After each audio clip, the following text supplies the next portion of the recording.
Sa ika-4 na State of the Nation Address pa rin ni Pangulong Ferdinand Marcos Jr., binigyang diin nito ang pagpapalakas ng agrikultura sa pamamagitan ng mga proyektong pang-irigasyon at paggamit ng renewable energy.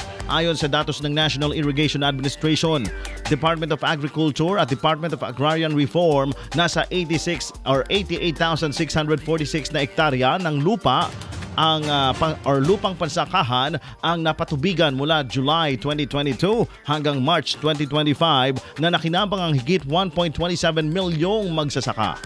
Isinusulong din ng gobyerno ang solar-powered irrigation systems bilang bahagi ng Climate Smart Agriculture. Isa sa pinakamalaking proyekto ay ang 65.7 million pesos na kabaruan SPIP sa Quirino, Isabela, na tumutulong sa 237 na magsasaka sa 350 hektaryang sakahan. Layunin ng solar-powered irrigation systems na bukod sa napadami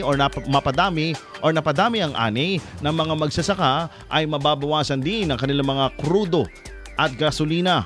Ayon sa Pangulo, patuloy ang pagtutok ng pamahalaan sa modernisasyon ng agrikultura para sa mas matatag at makabagong kinabukasan ng mga magsasaka.